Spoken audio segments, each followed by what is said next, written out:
বিশ্বাস করুন, আজকের এই রেসিপিটা কোনো মাছ মাংস বা ডিমের কিন্তু নয়। এই রেসিপিটা একটা সাধারণ সবজি দিয়েই আমি তৈরি করেছি, যেটা খেতে অসাধারণ হয়েছে। এক পাতে যদি মাছ মাংস থাকে আর অন্য পাতে এই রান্নাটা থাকলে আপনারা কিন্তু কনফিউজড হয়ে যাবেন কোনটা ননভেজ। এত ভালো খেতে, আপনারা অবশ্যই বাড়িতে কিন্তু একদিন তৈরি করে দেখতে পারেন। আশা করি আপনাদের অনেক বেশি ভালো লাগবে। তাহলে চলুন আর দেরি না করে ঝটপট শুরু করা যাক আজকের এই রেসিপি। হ্যাঁ বন্ধুরা, আজকের রেসিপিটা আমি লাউ দিয়েই তৈরি করেছি। এরকম সাধারণ সবজি দিয়ে আপনারা বিভিন্ন ধরনের রান্না কিন্তু বাড়িতে তৈরি করে দেখতে পারেন। খেতে অসম্ভব সুন্দর হয়, আর একঘেয়েমি রান্নার থেকে এগুলো একটুখানি আলাদা হয়, তাতে মুখের কিন্তু রুচির পরিবর্তন হয়। আর এরকম ধরনের অনেক রেসিপি আমার চ্যানেলে আপলোড করা আছে, আপনারা চাইলে সেগুলোও দেখে নিতে পারেন। এরকম আরও নতুন নতুন রেসিপি পেতে গেলে আমার চ্যানেলটিকে সাবস্ক্রাইব করে পাশে থাকুন।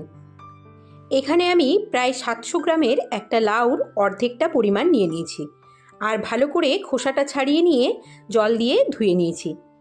এখন এরকম একটা গ্রেটার দিয়ে এটাকে আমি গ্রেট করে নিচ্ছি।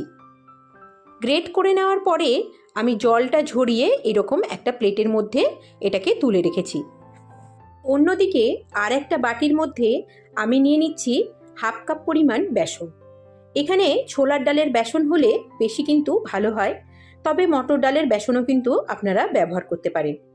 বেসন দেওয়ার পর তার মধ্যে এখন দিয়ে দিলাম 1/4 চামচ পরিমাণ হলুদ গুঁড়ো, 1/4 চামচ পরিমাণ লঙ্কার গুঁড়ো, আর 1/4 চামচ পরিমাণ দিয়ে দিচ্ছি নুন। তারপরে সামান্য একটুখানি জল দিয়ে আমি এটাকে ভালো করে ফেটিয়ে নিচ্ছি। প্রথমে কিন্তু খুব বেশি পরিমাণ জল এর মধ্যে ব্যবহার করা যাবে না। অল্প পরিমাণ, মানে যতটা পরিমাণ আমরা বেসন দিয়েছি তার অর্ধেক পরিমাণ এখানে জল দিয়ে আমরা এটাকে ভালো করে ফেটিয়ে নেব। 1 থেকে 2 মিনিট মতো বেশ ভালো করে এটাকে ফেটিয়ে নিতে হবে। তাতে দেখবেন এর মধ্যে কোনো রকম লাম্পস পড়বে না। ভালো করে ফেটানো হয়ে গেলে এর মধ্যে এখন দিয়ে দিচ্ছি আরও হাফ কাপ পরিমাণ জল। ব্যাটারটা খুব স্মুথ হতে হবে এবং লাম্পস ফ্রি হতে হবে। ভালো করে এটা ফেটানো হয়ে গেলে এটাকে আমরা একটা সাইডে সরিয়ে রাখছি। অন্যদিকে গ্যাসের ফ্লেম অন করে একটা কড়াই বসিয়ে আমি প্রায় 1 টেবিল চামচ পরিমাণ দিয়ে দিয়েছি রিফাইন তেল। তারপর এর মধ্যে দিয়ে দিচ্ছি 1/4 চামচ পরিমাণ গোটা জিরে। জিরেটা একটুখানি ভাজা হয়ে গেলে এর মধ্যে আমি দিয়ে দিয়েছি 2 টেবিল চামচ পরিমাণ পেঁয়াজ কুচি। একটা ছোট সাইজের পেঁয়াজকে এর মধ্যে কেটে দিলেই কিন্তু হবে।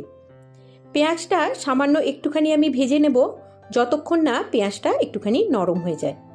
পর এর মধ্যে এখন দিয়ে দিলাম 1 চামচ পরিমাণ আদা রসুনের পেস্ট। আদা রসুনের পেস্টটা দেওয়ার পরে একটুখানি আমাদের ভেজে নিতে হবে, যতক্ষণ না আদা রসুনের কাঁচা গন্ধটা খুব ভালোভাবে চলে না যায়। এখন আমি দিয়ে দিচ্ছি 1/4 চামচ পরিমাণ হলুদ গুঁড়ো আর 1/4 চামচ পরিমাণ কাশ্মীরি লঙ্কার গুঁড়ো। তারপর যে গ্রেট করে রেখেছিলাম লাউটা, সেটাই এর মধ্যে আমি অ্যাড করে দিলাম। এটা দেওয়ার পর বেশ কিছুক্ষণ এটাকে ভেজে নিতে হবে। লাউয়ের মধ্যে সামান্য একটুখানি যদি জল থেকে থাকে সেটা কিন্তু খুব ভালো করে শুকিয়ে নিতে হবে। তারপর আমরা যে বেসনের ব্যাটারটা তৈরি করে রেখেছিলাম সেটা এর মধ্যে আস্তে আস্তে করে ঢেলে দেব।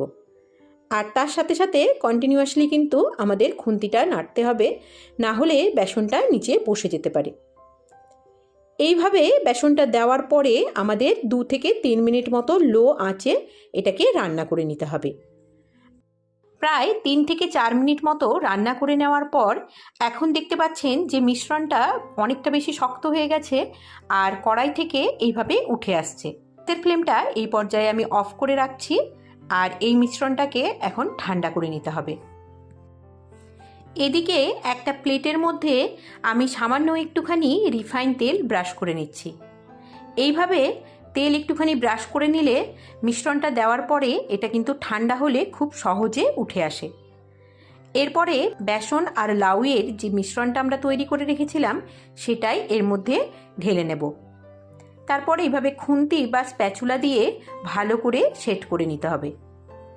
এই মিশ্রণটাকে আমাদের 15 থেকে 20 মিনিটের জন্য রেস্টে রেখে দিতে হবে, যাতে পুরোপুরি ঠান্ডা হয়ে যায়। আমি এটাকে 5 মিনিট এমনি রেস্টে রেখে তারপর ফ্রিজের মধ্যে 10 মিনিট রেখে দিয়েছিলাম। তাতে এটা খুব ভালোভাবে কিন্তু সেট হয়ে গেছে। এখন একটা ছুরি দিয়ে আমরা এটাকে পিস পিস করে কেটে নেব। আপনারা চাইলে সামান্য একটু বড় ছোট আকারের করে নিতে পারেন, তবে আমি এইভাবে পনিরের সাইজে এগুলোকে কেটে নিচ্ছি।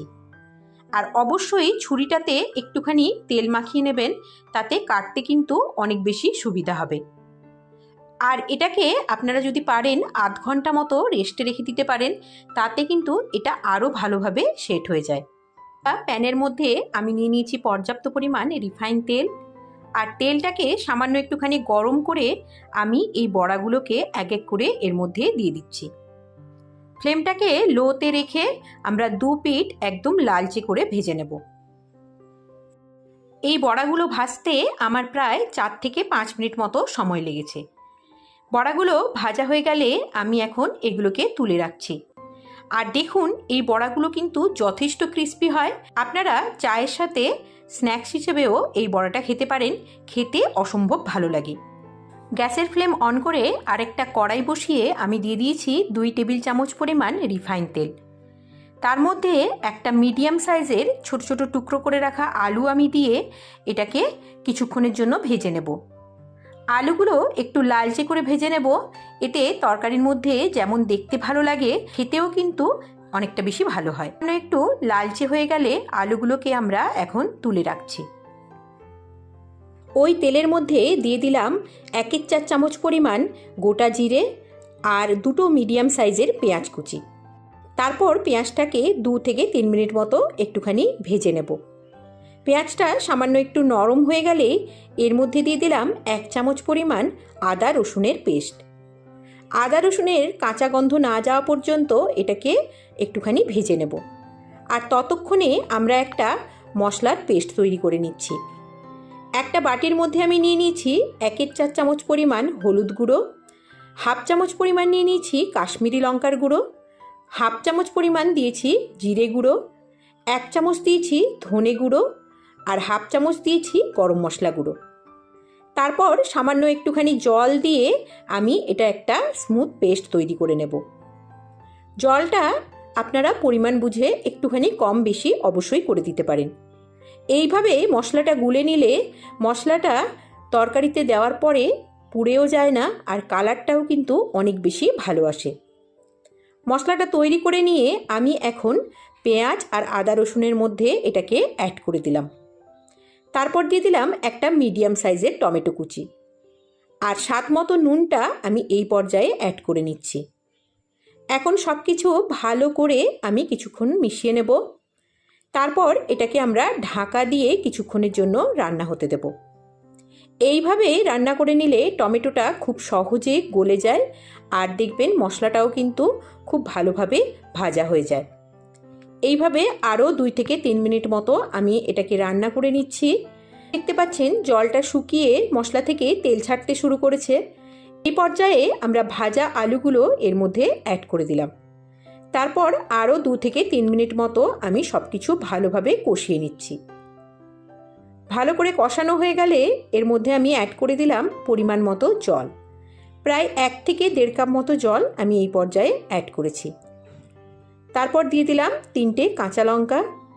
এখন এটাকে ঢাকা দিয়ে আমি রান্না করে নেব। যতক্ষণ না আলুগুলো ভালোভাবে সেদ্ধ হয়ে যাচ্ছে ততক্ষণ এটাকে রান্না করে নিতে হবে। প্রায় 10 মিনিট পর আমি এখন ঢাকাটা খুলে নিয়েছি, আর এই পর্যায়ে আলুগুলো কিন্তু খুব ভালোভাবে সেদ্ধ হয়ে গেছে। তাও আমি একবার কিন্তু এগুলো চেক করে নিচ্ছি। আর এই সময়ই আমরা অ্যাড করে দিচ্ছি ভেজে রাখা লাউয়ের বড়াগুলো। এবার সব কিছু আমি ভালোভাবে মিশিয়ে নিচ্ছি। তো এই রান্নাটিতে একটুখানি আমি ঝোল দেব, তার জন্য সামান্য পরিমাণ জল কিন্তু আমি এই পর্যায়ে ব্যবহার করেছি।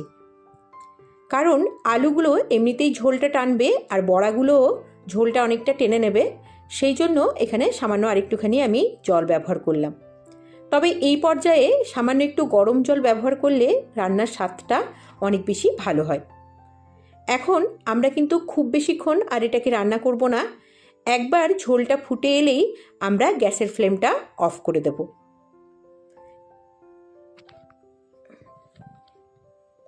এখন আমাদের রান্নাটা প্রায় হয়ে গেছে। গ্যাসের ফ্লেমটা অফ করে এটাকে আমি 5 মিনিটের জন্য এমনি রেখে দিচ্ছি। 5 মিনিট পর এখন দেখুন ঢাকাটা খুলে নিয়েছি, আর এটা দেখতে কতটা লোভনীয় হয়েছে। খুবই কম উপকরণে বাড়িতে থাকা সাধারণ সবজি দিয়ে আপনারা এই দুর্দান্ত স্বাদের রেসিপিটা তৈরি করে নিতে পারেন। খেতে কিন্তু ননভেজের থেকে কোনো অংশে কম নয়, আর দেখতেও কিন্তু অনেক বেশি লোভনীয়। তাহলে আজকের মতো এখানেই শেষ করছি। কেমন লাগলো আজকের রেসিপিটা সেটা কিন্তু অবশ্যই আমাকে কমেন্টে লিখে জানাবেন। নমস্কার।